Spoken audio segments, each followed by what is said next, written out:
TV Fala Leonel, hoje nós vamos entrevistar o Wilton Dedê, um pesquisador, né, sobre cultura popular e também sobre todo o processo histórico de ocupação do nosso querido Nordeste. Wilton Dedê, hoje nós vamos falar sobre o Caldeirão, desmistificar algumas coisas. Tem muito vídeo na internet, Dedê, que fala que a igreja já era construída e que tinha missa nessa igreja. Como é essa história, na verdade? Lá não tinha nada. A única coisa que tinha no Caldeirão era o túmulo dos jesuítas, né?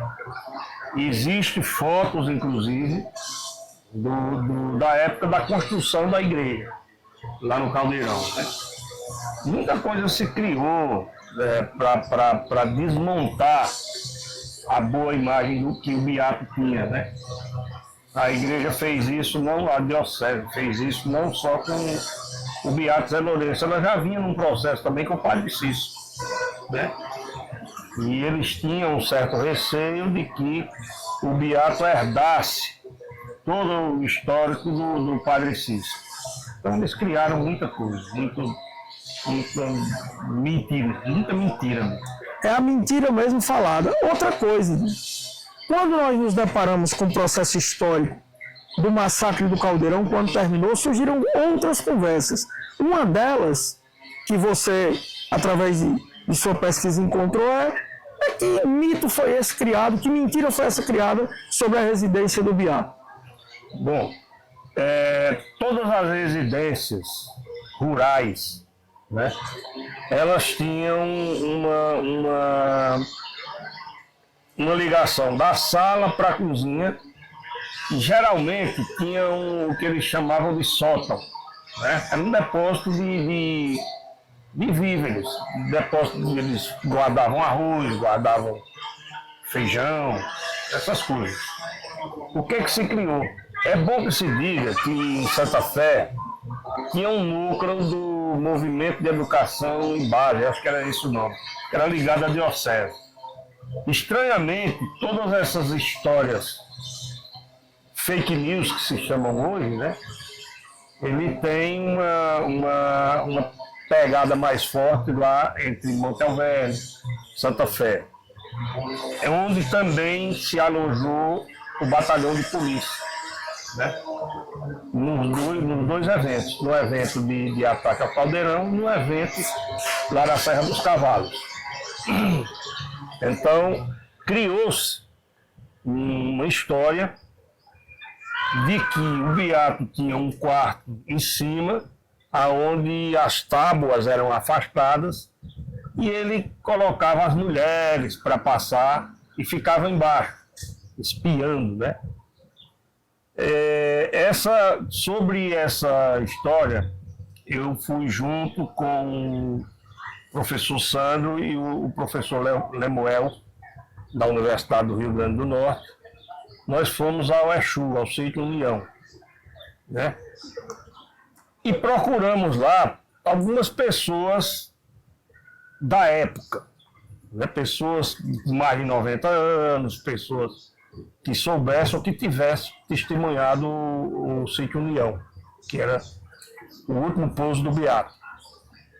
E nós encontramos duas pessoas, dois senhores, que participaram do processo de desmonte da casa do Beato. E aí levamos ele até a casa, que é uma casa nova. Hoje a casa que tem lá é uma casa que construíram no lugar onde tinha a casa do Beato. E eles foram descrevendo a casa.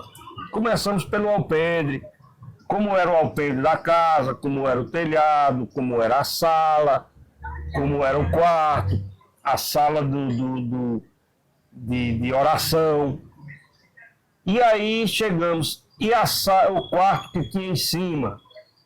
Aí eles começaram a rir, disseram, olha, isso é conversa do povo ligado ao bispo do Crato.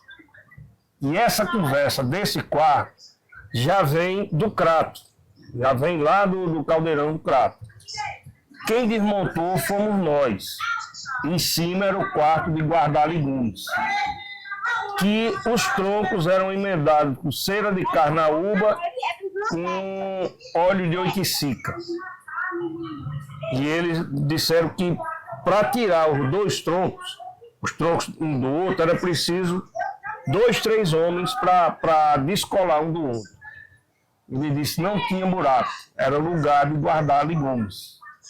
Mas antes nós encontramos uma professora ainda em Exu, antes de chegar lá, e ela citou essa história desse quarto, né? De que existia esse quarto. Os homens que desmontaram a casa desmistificaram, né? Atestaram que não era verdade. Eu estava presente e vi, né? Dedé, mas tem uma outra coisa também, que é um vídeo, é muito comum essa fala desse vídeo, as pessoas dizerem que Severino Tavares foi, quando terminou o Caldeirão, fugiu para pau de colher, que essa é a grande mentira, né? Severino Tavares, tanto na pesquisa minha, na sua, na de Loreto, Maria Loreto Lima, como também da do Marcos Damasceno, que é lá um historiador sobre pau de colher, ele teve só uma vez lá. Quero perguntar a você, Dedê, por que inventarem tantas histórias e essas histórias estarem se propagando em vídeos mentirosos que tem espalhados no YouTube? O catolicismo popular, ele tinha vários ícones, né? O beato era um. Lá no Juazeiro tinha outros beatos também. Na Paraíba tem pessoas da própria igreja, como o padre Beapina, que praticava, de certa forma, esse catolicismo popular. Onde a igreja faltava, as pessoas tomavam a iniciativa de se informarem, né, a respeito de religião. O Severino Tavares era uma dessas pessoas que rodava o Nordeste inteiro, ele lia a Bíblia diuturnamente, era uma pessoa muito ligada, muito religiosa, né? Então, a própria diocese, a polícia, né, os políticos tinham um certo receio do Severino assumir uma posição de liderança dessas pessoas. Então criou-se uma série de que ele era comunista, de que tinha participado da intentona, de isso e aquilo. Inclusive, quando prenderam o Severino, colocaram ele na cela do Vladimir Carvalho, que estava preso porque era comunista, exatamente para fazer uma ligação. Mas o Severino, ele não tinha, a preocupação dele era outra, era salvar almas, salvar pessoas. E ele nunca fugiu dessa obrigação que ele assumiu, né, de catequizar pessoas. Ele nunca fugiu de nada, nunca fugiu de nada. Wilton, tem outra situação que causa assim, estranheza quando se vê vídeos na internet, é tentando criar histórias fantasiosas, né, que aconteceram, que ocorriam no Caldeirão ou no sítio Baixa Dantas. Eu queria que você relatasse qual era realmente a presença do boi que existia no sítio Baixa Dantas, criado pelo beato José Lourenço. Olha, o boi, ele foi um boi Nelore, puro sangue, que Padre Cícero ganhou de Delmiro Gouveia. Então você imagine naquela época, 1900 na segunda metade da década de 20. De 20 não, de 10. De 10 para 1915. É de 1919 que surge essa boataria. Então, como era o Nordeste? O Nordeste não tinha gado puro sangue. Então, chegar no Juazeiro do Norte, um boi puro sangue, chamou a atenção de todo mundo. O beato não tinha como criar na cidade esse boi, e ele estava em plena ascensão a história dos arrendamentos. Ele combinou com os amigos dele, que tinham feudos, verdadeiros feudos, de começar um processo de arrendamento de terras, porque o Juazeiro estava inchado de pessoas. Os que tinham ofício, tudo bem, ele encaminhou cada um para o seu ofício, mas tinha os agricultores. Então, ou ele encaminhava para a Serra do Araripe, para construir casa de farinha, plantar feijão ligeiro, caju, né, e mandioca, que era a base do feijão, farinha, naquela época era a base da alimentação do nordestino. E outros eles arrendavam terras de fazendeiros. Como ele não tinha como criar esse boi na cidade, ele mandou para o sítio Baixa Danta. E o boi era um boi domesticado, diria, né? Um boi manso, muito manso. E é tanto que as pessoas começaram a chamar um boi mansinho, boi do Padre Cícero e tal. E criaram a história de que as pessoas colocavam fitas no boi, colocavam flores no boi. Não se tem, só tem o boato mesmo. Uma prova viva disso não existe. E que as pessoas usavam a urina do boi e a fezes do boi para colocar em feridas. Ora, vejam só, há séculos, isso é uma prática comum. Ainda hoje, se você for na zona rural, as pessoas têm essa prática. E não foi criada por Padre Cícero, pelo Beato, por quem quer que seja, não. Quando você ferra um boi, os vaqueiros mais antigos, a primeira coisa que ele faz é ir numa fezes do boi mais recente para passar em cima do ferimento, porque a fezes tem um gás cicatrizante, né? A urina também, né? Tem uma história de se tomar urina de boi ou de jumenta fêmea, Jumenta. para qualquer luxo, né? Que era uma doença. Era muito comum e corriqueiro. Então ainda hoje tem isso, né? Então não foi uma invenção de nada, não. Isso aí foi espetacularizado exatamente para se ter um motivo de condenar o Beato, né? Você esteve, Dedê, numa entrevista que você fez com o Padre Teles. Hoje, depois de quase 15 anos que você fez essa entrevista, como você vê o relato desse documento que você adquiriu com o Padre Teles? Confirma muita coisa? O que ele disse era a grande verdade de alguém que era de dentro da igreja? É a grande verdade. O Padre Teles, o pai dele, comprou dos salesianos o Caldeirão. E eu vim saber, através dele, do Padre Teles, de que o pai dele era super amigo do Beato. Mantinha negócios com o Beato. E ele me revelou que até 15 anos, 16 anos, ele frequentava diariamente o Caldeirão, morava vizinho, né?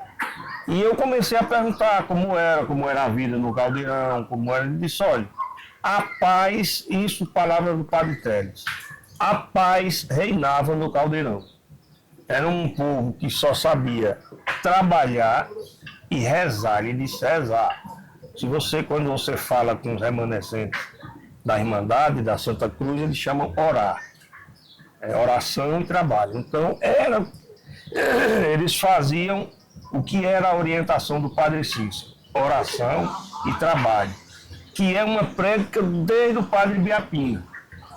Então, o Padre Teles confirmou isso, que via isso diariamente, que ninguém tinha ambição.